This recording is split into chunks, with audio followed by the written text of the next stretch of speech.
Des experts du Centre universitaire de recherche et d'application en télédétection du Ghana, du Bénin, du Burkina Faso, du Nigeria et de la Côte d'Ivoire en formation en vue de mettre en place des outils pour prévenir les inondations. Et puis le président malien Ibrahim Boubacar Keïta et son premier ministre Boubou Cissé arrêtés en fin d'après-midi à Bamako par des militaires en révolte.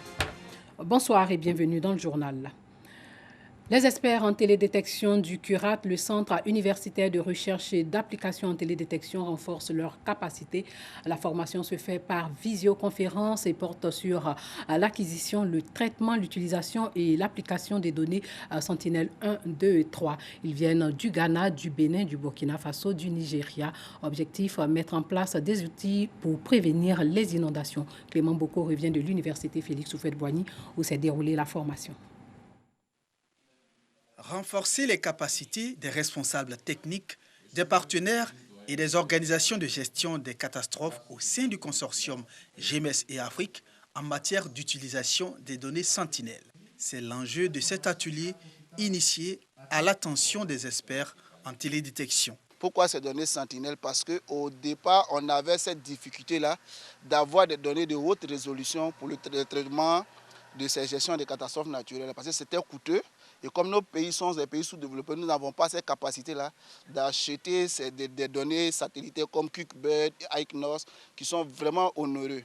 Donc, dans le cadre d'une collaboration entre l'Union africaine et l'Union européenne, l'agence Copernicus a pu déployer un satellite qui est Sentinelle, qui permet de pouvoir avoir des données satellitaires et mieux, c'est gratuit. Donc, ils peuvent être utilisés comme images à haute résolution dans le traitement de différentes thématiques. 2 jours durant, experts et professionnels des sciences spatiales du Ghana, du Bénin, du Burkina Faso, du Nigeria et de la Côte d'Ivoire vont se pencher sur la problématique des inondations. Alors, avec la géomatique, les outils spatials, nous pouvons prévenir, nous pouvons modéliser et nous pouvons donner surtout un outil aux décideurs. Un outil aux décideurs qui vont prendre les initiatives, les décisions pour dire que nous avons tel travail à faire ici, qui va nous aider à sensibiliser. Donc en fait, ces outils que nous développons ici, la géomatique, c'est ce qu'on appelle pratiquement l'aide à la décision. On a un peu vécu ce qui s'est passé dans le mois de juin au niveau d'Abidjan, mais avec des images, je pense qu'on peut utiliser cela et puis cartographier les zones inondables en vue d'avertir, pour dire ceux qui occupent ces zones-là sont dans des zones dangereuses, alors il serait intéressant qu'on puisse les déplacer. Le programme de soutien à la surveillance mondiale pour l'environnement et la sécurité de l'Afrique, GMS et Afrique, est une initiative conjointe de l'Union africaine et de l'Union européenne. À l'issue de cette formation, les participants devront acquérir les compétences nécessaires pour former d'autres acteurs. Parlons riziculture. Gagnoa fait partie des localités réputées dans la production de plusieurs variétés de riz de qualité en Côte d'Ivoire. Aujourd'hui, cette partie du centre-ouest du pays peine à produire le riz en quantité. Les besoins de la Côte d'Ivoire en matière de riz sont de plus de 2 millions de tonnes alors que la production annuelle est de plus de 1 million de tonnes. Les riziculteurs peuvent arriver à l'autosuffisance et même dépasser les besoins de la consommation en riz. L'objectif aujourd'hui est de contribuer à produire de manière compétitive, rentable et durable du riz pour satisfaire les besoins nationaux et consolider un stock de sécurité. Charles Tatou est à Gagnoa pour faire l'état des lieux de la riziculture dans cette localité. Connue comme zone de production de plusieurs variétés de riz pluviales de qualité, la prospérité de la région du Gor est comptée aujourd'hui au passé. Toutes les variétés de riz, aussi parfumées comme les riz importés, ont complètement disparu dans les villages. C'est fini, on a tout mangé parce que toute l'année là. Si tu manges que tu ne ressèmes pas là, il n'y en a plus. Ça disparaît. Mais il faut remplacer. Si tu es en train de manger, tu mets l'autre dans la terre, là ça reproduit. Mais si tu n'as pas fait ça là, tu ne peux plus avoir riz. C'est comme ça a disparu. Défaut de pérennisation de ces variétés de riz BT, les nouvelles générations dans le Gor sont obligées de consommer du riz des bas-fonds appelés communément riz chinois. Avant, à l'époque de mes parents, le riz des bas-fonds là, les gens n'aiment pas ça, ils aimaient le riz de BT. Mais actuellement, il n'y a plus de riz BT, c'est riz bas-fonds là. Tout le monde court derrière nos riz maintenant. On blanchit pour les gens, hein, et puis en fait, on achète pour nos sacs. En janvier et mai, on était obligé d'aller ailleurs, en Côte d'Ivoire, pour chercher le riz. Quand je dis ailleurs, c'est du côté de Vavois, du côté de Mankonon, Tinibé, pour avoir le riz. Plusieurs causes sont à la base de cette situation, notamment l'aspiration à l'autonomisation avec l'avènement de la culture de l'EVIA. J'ai 2 hectares d'EVIA. L'avantage de l'EVIA, c'est une culture industrielle. C'est-à-dire, au moins dans le mois, tu as au moins quelque chose pour te dépanner, pour t'occuper de ta famille.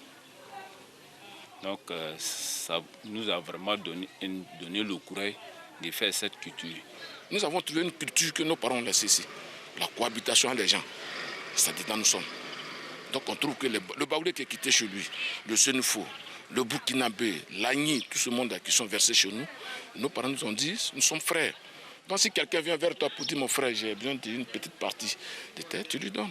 Moyennant quelque chose, c'est comme ça, la bourse est partie. La plupart des jeunes, des œuvrés, ont choisi de travailler la bourse.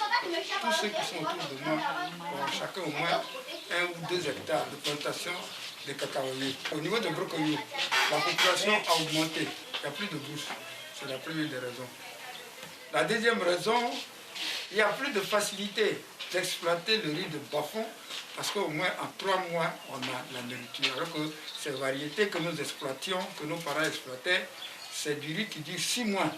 À Gbayota, sous-préfecture, tout comme à Brogoyo, dans la sous-préfecture de Serio, les populations rurales ont largement contribué à la destruction des forêts. Une destruction au profit des nouvelles cultures pérennes. Mais les bas-fonds restent les seuls recours aujourd'hui pour la culture des riz dans ces différentes localités de la région de Gao. Si le succès de ce pays repose sur l'agriculture, il pourra aussi reposer sur la transformation des matières premières agricoles. Pour relever donc ce défi de conforter la compétitivité, une unité de transformation de cacao de 100 000 tonnes va voir le jour à San Pedro. Avant le démarrage des travaux de construction, le Conseil du café cacao a dédommagé les exploitants agricoles qui ont leurs parcelles sur le site. Sam Konan. Le Conseil du café cacao met en œuvre son projet de transformation en produit semi-fini du cacao ivoirien. Une unité de transformation de 100 000 tonnes de fèves de cacao va être construite sur ce site de 21 hectares dans la nouvelle zone industrielle de San Pedro.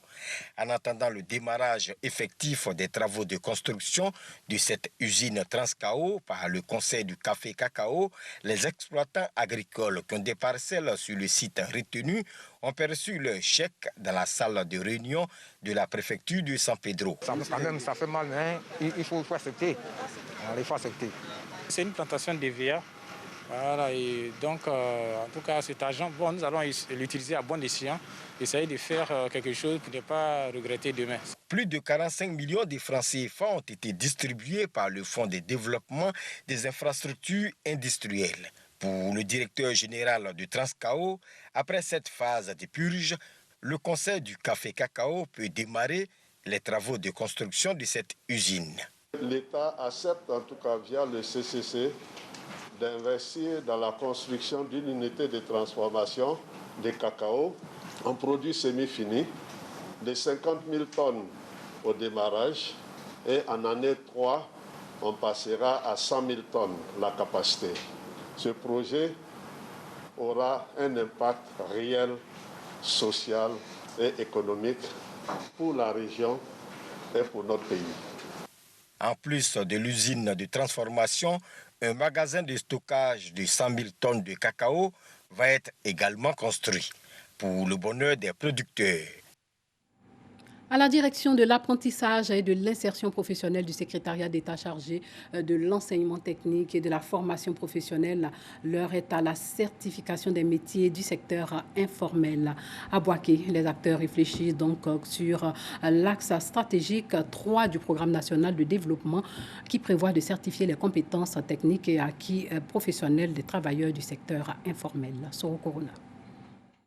Selon les données du Bureau international du travail, l'économie informelle contribue à près de 40% au produit intérieur brut de la Côte d'Ivoire. Le taux d'employabilité du secteur informel surpasse largement celui du secteur formel. En dépit de cette embellie économique, les acteurs du secteur informel sont toujours à la traîne. Pour valoriser le capital humain que ces travailleurs constituent et améliorer leur bien-être, le secrétariat d'État chargé de l'enseignement technique et de la formation professionnelle a adopté un nouveau cadre réglementaire qui s'inscrit dans la politique de réforme de la formation professionnelle par apprentissage. À Bouaké, les acteurs réfléchissent pour la certification des métiers du secteur informel. Ce mini-atelier s'inscrit, n'est-ce pas, dans le cadre de la réforme de la formation professionnelle par apprentissage. Et cette réforme a abouti à la mise en place d'un décret sur l'apprentissage qui, en son article 27, prévoit de certifier les apprentissages dans le secteur informel par la voie de la VAE.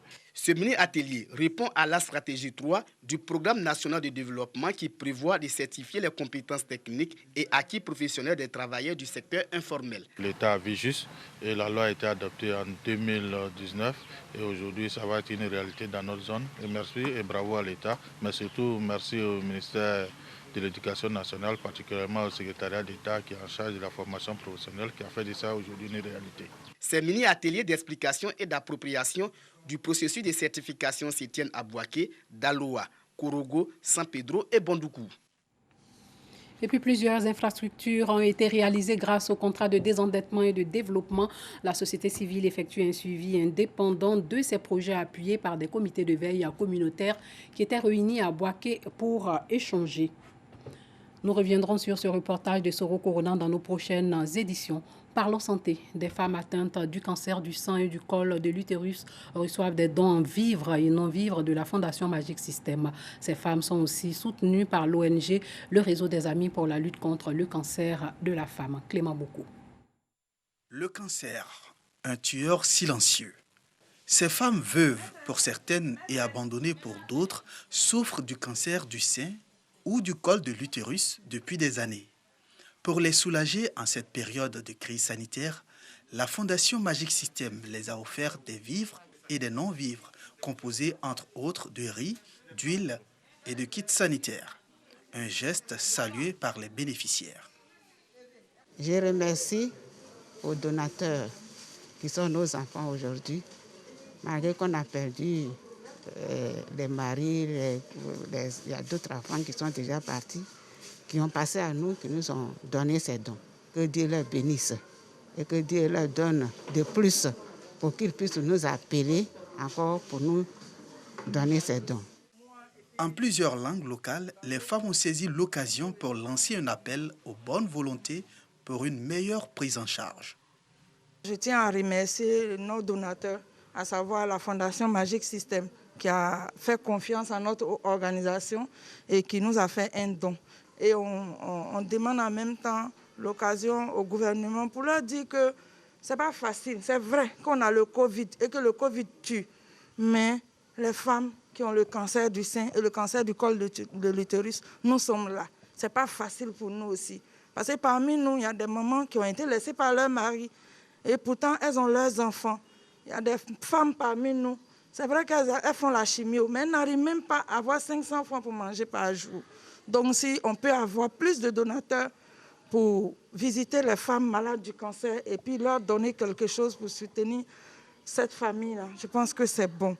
Créé en 2017, le réseau des Amis pour la lutte contre le cancer de la femme, RAL2CF, compte une centaine de membres, toutes atteintes de cette maladie. Sachez que le président malien Ibrahim Boubacar Keïta et son premier ministre Boubou Cissé ont été arrêtés en fin d'après-midi à Bamako par des militaires. Ibeka et son premier ministre sont dans un blindé en route pour Kati, le camp militaire de la banlieue de Bamako où la mutinerie a débuté dans la matinée selon une source militaire dans le camp des mutants. Des militaires maliens ont pris le contrôle de cette garnison proche de Bamako. Le Mali est confronté depuis plusieurs mois déjà à une grave crise sociale politique. Une coalition hétéroclite d'opposants politiques, de guides religieux et de membres de la société civile multipliait les manifestations pour réclamer le départ du président Keïta, accusé de mauvaise gestion.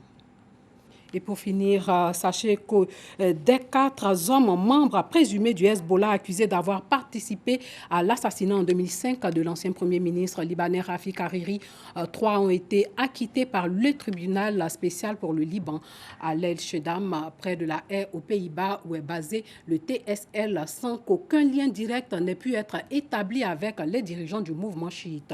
Au bout de 6 ans de procès, le seul à avoir été reconnu coupable était le principal suspect dans l'affaire Salim Ayash, condamné par contumace pour son rôle dans l'attentat suicide à Beyrouth, tuant 22 personnes, dont Rafik Hariri, qui briguait un autre mandat à la tête du gouvernement libanais. Voilà, c'est sur cette information que s'achève ce journal. Merci de l'avoir suivi.